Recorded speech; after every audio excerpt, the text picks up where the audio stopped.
What's good, y'all? Today I'm going to be teaching you guys how to make a designer mini duffel handbag with this step-by-step tutorial. These bags are great for carrying your essentials and they're super functional with both the handles as well as the removable shoulder strap. They're a lot of fun to make. I made one last year and I've been waiting for the perfect chance to make another, so I figured it was only right to get you guys the pattern and the tutorial as well. The link to the pattern is below. Once you get it, it'll be emailed to you as a PDF that you can print off right at home. It comes with some extra notes, guides, and some chances to win some free things. And then this video will give you the extra information you need, as well as the step-by-step tutorial to help you make this pattern come to life. I'll be doing some things throughout this video to customize this bag, but the focus of the video is going to be on making this bag in its simplest form. I would also say that this pattern is probably in the intermediate range, but at the end of this video, I'll also go over some things that could help make it more beginner friendly. I hope you guys are as excited as I am. I've been itching to make another one of these, so let's get to it. All you're gonna need is the base fabric of your choice, the lining fabric of your choice, interfacing, heavyweight backing, the pattern, a number 10 zipper that's at least 10 inches long, 4 1-inch rectangle rings and 2 1-inch D-rings, 2 swivel hooks, as well as a slider in the same size. Then glue, tape, and rivets are optional but recommended. I'm also going to use contact cement to really hold some things in place before sewing them, but you could just get by with regular fabric glue or tape. I'm also going to be using fusible webbing to help adhere the heavyweight backing on, as well as some of the lining pieces, but this isn't required. You'll start by printing the pattern at 100% scale on 8.5 by 11 inch paper. Then you'll want to check this test square to make sure it printed properly. You could start cutting out all the pattern pieces now, being as precise as possible. And once they're cut, you'll start matching the pieces together with triangles based off their numbers, so A1 to A1, A2 to A2, and so on. And you'll tape those to create the full pieces. There's some pieces that say cut on fold, and you can choose whether to cut those on the fold, or what I prefer to do is print them twice, mirror one piece, and tape them together to create the full piece. Once the pattern is all ready, you can start cutting your fabric. Each pattern piece will tell you how many pieces to cut from each fabric. Take your time and be really precise.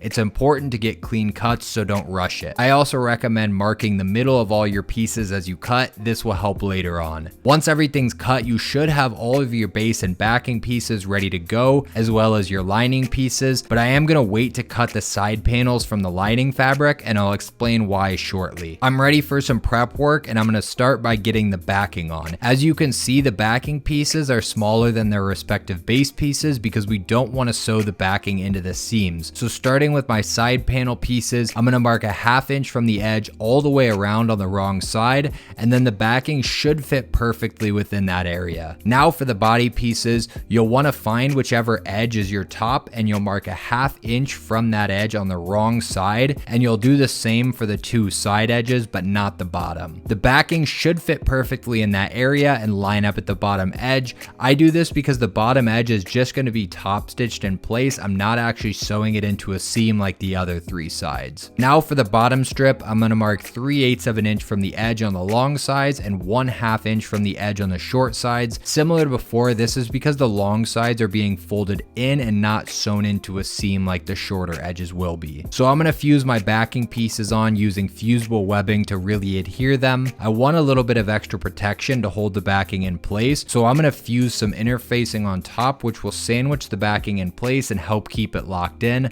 but I'm only doing this for the 2 body pieces. Now back to the bottom strip piece, I'll mark 3/4 of an inch from the edge on both of the long slides, and I'm going to be folding the edges into these lines like I mentioned before. Once you've glued or taped those edges into the line you marked out, you're good to go. So now I should have my bottom strip piece with the 2 edges folded in, the 2 side panel pieces with just the heavyweight backing on, and the 2 body pieces with both backing and interfacing. And remember, the backing goes all the way down to the bottom edge on these pieces. If you want to add some purse feet to help keep the bag off the ground, I also have some marks on the bottom strip pattern piece that you can use as a reference guide. I'm going to make the piping now. You'll need to cut 2 strips of fabric that that are at least 25 inches long and that are 1¼ inch wide, as well as 2 pieces of 1/8 inch cording that are the same length. Then you can go ahead and make your piping cord. You'll want to cut little 1/4 inch slits across it to help it spread around the curves. You'll need some sort of presser foot that can get right up next to the piping, because that's what'll give you your 3/8 of an inch seam allowance. So if you don't have a presser foot like that and can't get one, you'll need to skip the piping. And on the same note, if you use a different size cord, you'll also need to adjust the width of the fabric strip to make sure you keep your 3/8 of an inch seam allowance. I'm ready to make my straps now, so I'll take my 6 backing pieces as well as 6 pieces of fabric that are big enough for you to cut a 1/2 inch around from the backing edge, and I'll go ahead and fuse the backing pieces onto the wrong side of the fabric pieces, and then I'll mark out a 1/2 inch from the edge of the backing on each side except for the top. Then you can cut the fabric out following the markings you just made. We're ready to do our folding now, so I'm going to mark 1 inch in from both the lower edges, and I'll be folding these edges in towards that line I marked out. So I'll get some glue in that area and fold one side in, then I'll get a bit more glue on the fabric here and fold the other edge in. Before you fold the rest, you'll want to cut in about 1/8 of an inch away from the backing at these lines here. This will allow the fabric to spread when it's folded. And once you've done that, you can go ahead and fold the rest of the edges in just like before. Once you've followed those steps for all 6 straps, they should look something like this. And now I'm ready to get the rings on. I'm going to be folding the top edge down to the bottom edge of my folds from before, which is 2½ inches down from the top, meaning the rings will sit in the center, which is 1¼ inch down. I don't want to get glue on the rings, so I'm going to find the middle and mark a 1/2 inch in both directions. I'm only going to glue the outer 2 areas and not the middle. So you can get some glue in those outer areas, slide the rings in place, and fold your top edge down. Once you've done that for all 6, you should have 4 straps with rectangle rings and 2 with D-rings all ready to go. I also like to mark a 1/2 inch from the edge all the way around, and I'll be using this as a stitch guide when I sew them on. I'm also going to be using a 1/8 inch presser foot so I can get up close to the rectangle ring and D-rings. I think a zipper foot could work for this on a domestic machine as well. On the pattern, you'll see these guides that show where the straps should be, so you'll want to follow that and mark the diamonds out, and I'll go ahead and get some contact cement within those areas as well as on the back of the straps, and once the glue is dried, I'll stick all my straps in place. Last thing you'll need to do for the prep work is make 2 handles. For the sake of time, I'm not going to go through the whole process of how I make my rolled handles, but I do have a detailed tutorial I'll link below for those of you that are interested. With these handles specifically, the fold is going to be 1¼ inch up, meaning the fold will end up being 2½ inches up from the finished edge, and the pinch will be 3 1/8 of an inch up from the finished edge. The only thing I'm doing different from my handles tutorial I mentioned is I'm going to sew across the handles here before attaching them. This isn't necessarily required though, and I'll talk about that more later on in this tutorial. Now that all the prep work is done, we're ready to get into the sewing, but before we do that, I have a few notes I want to give y'all.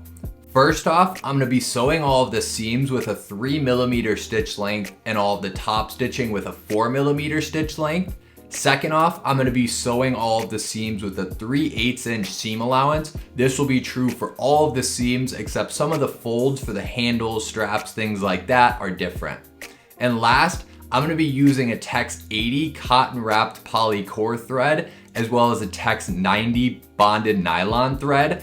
However, if you're using a domestic machine and can't use heavier weight threads, just use what you can, it'll still come out beautifully. First thing I'm gonna do is sew those 6 straps on. I like to start at the bottom point, sew up to the first corner, pivot, and sew up to the next corner, pivot again, and sew across the top, and continue this all the way around until I get back to where I started. And I'll repeat this for all of the straps. Here's a little trick I do to get a cleaner finish. Instead of back stitching, I pull the threads through from the top side, and then I knot the 4 strands together, trim some of the excess, and burn the ends down to create a wax seal. This gives a much cleaner look than back stitching, especially with heavyweight thread. However, this also works well because I'm using a heavyweight nylon thread, so if you're using a lighter weight thread, I recommend just back stitching. I'm also going to add a rivet in the center of each strap just under the top line of stitching. You could also just double stitch the top row, add a line of stitching up the middle, or just leave it as is. It's completely completely up to you. This is where the fusible webbing comes back into play. I'm gonna fuse the lining fabric onto the side panels and then trim around it. This will help keep it tight inside of the bag, and it will also make it serve as my interfacing since I didn't put any on before. Once you've fused it on, it should look something like this. This isn't required though. You could just baste the lining on, but I think it's cleaner to fuse it. I'm gonna add the piping now, so I'll start just a little bit before the middle mark on the bottom, and I'll match the edges up and clip it in place as I go around, using the slits I cut in the piping to curve it around the edges. Once you get back to where you started, you can open the piping up and trim the excess cord so that it matches up with the other cord end. Then you'll want to trim some of the excess fabric, fold the edge back so there's no exposed raw edge, then slide the other end of the piping in and clip it in place. I also like to try to match the folded edges up perfectly with my middle mark. You can go ahead and baste the piping on now, sewing all the way around. Take your time and make sure the edges stay lined up as you go. The side panels are all done now, and they should look something like this. I'm ready to attach the handles to the 4 rectangle rings. I'm going to be attaching them first with a whip stitch at the top and bottom of the fold. If you don't know how to do a whip stitch and are interested in a tutorial of how I do it for my handles and strap, let me know in the comments. Regardless, I'm also going to be adding a rivet in the middle of the fold. There's lots of ways to attach the handles. Sometimes I stitch across this top, in which case I wouldn't have stitched across it prior to adding the handle, but it's completely up to you how you do it. You could do just a single whip stitch and the stitching across the top. You could do just the stitching in a rivet and so on. You could even do just a rivet. This is really as much a design choice as anything. Regardless, once the handles are on, you're ready to combine the body pieces. Like I mentioned before, I'm just going to be top stitching the base on because I prefer the way it looks that way. So I'll match the bottom edge of one of the body pieces up with the edge of the fold on one side of the bottom strip and tape it in place.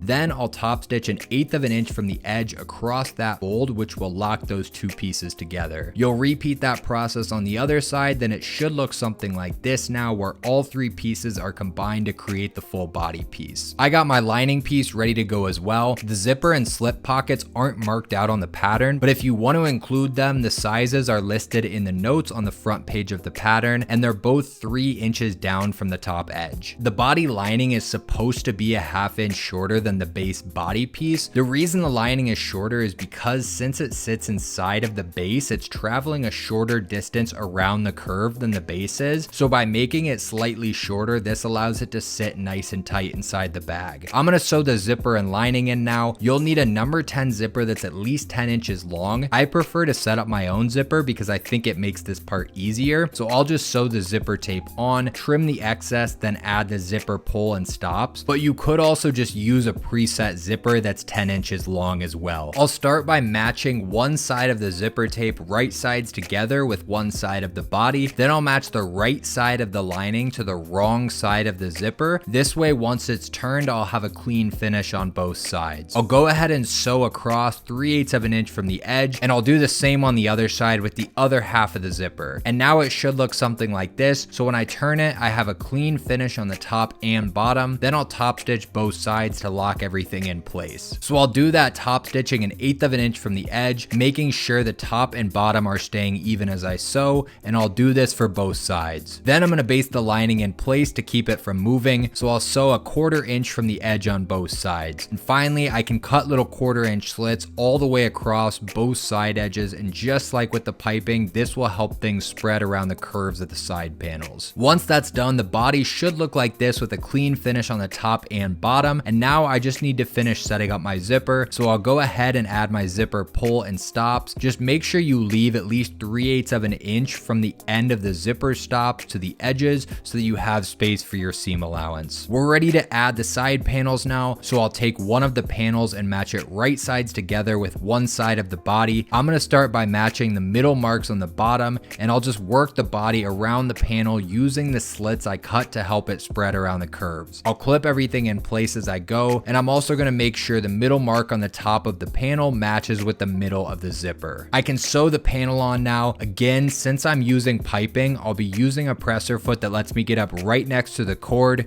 You won't be able to see the piping since it's sandwiched in there, but you will be able to feel it. So just go slow and make sure everything stays lined up and that you're keeping your 3/8 of an inch seam allowance all the way around. You'll go ahead and repeat this process for the other side as well. And now the bag should look something like this with both side side panels sewn on. As you can see, those seams don't look too clean and professional though. So I'm gonna be using a binding tape to cover those raw edges. You can use store-bought binding tape or make your own. Either way, it should be 1 inch wide. I'm gonna start clipping the binding tape on now. Make sure it stays even on both sides as you work it around, especially as you go around the curves, and just keep going until you get back to where you started and then finish with a slight overlap. I'll sew the binding tape on now, sewing 1/8 of an inch from the bottom edge of the binding tape. Take your time and make sure everything stays lined up as you sew all the way around. Once you've done this for both sides, it should look something like this, and we're ready to flip the bag right side out now. If you used heavyweight backing like I did, this part can be a bit tedious and you may have to be a bit forceful, but as long as you stitched everything well, nothing's gonna bust open. So just do what you gotta do and get it flipped through. Once the bag is flipped, it'll probably still be a bit deformed. So just go around and make sure all the seams are fully pushed out and that the seam allowances are all facing the correct way. Just take your time working everything out. You honestly should spend at least 10 minutes just shaping the bag once it's turned. Now all that's left to do is make the shoulder strap. There's endless styles and methods for making shoulder straps, but if you're interested in seeing how I make mine, I have a tutorial that I'll link below. Once you finish the shoulder strap, the bag is done. I am super happy with how it came out. It has some really beautiful details and it was a great way to use some upcycled materials. Overall, it came out super fire. It's a really high quality bag and I'm looking forward to somebody getting a lifetime of use out of it. I also made this little coin pocket that can attach to the shoulder strap or to the hardware on the bag too. So if you're interested in that, I also have a pattern and tutorial for that as well. Before you go, I'm gonna teach you a couple more things that could help with making the bag, and I'm gonna show you the bag on body so that you have a size reference. Like I mentioned before, the pattern is already fairly beginner friendly, but I'm gonna run you through a couple of things that could help simplify things even more for you. I use the heavyweight backing because as you can see, it helps structure the bag and help it hold its shape. However, in turn, it can make the sewing a bit trickier since things are stiffer. So if you're not comfortable using the heavyweight backing, you can always skip it or just do some extra interfacing or something instead. On the same note, when you sew the straps on, you're gonna be sewing through 3 layers of heavyweight backing in some areas.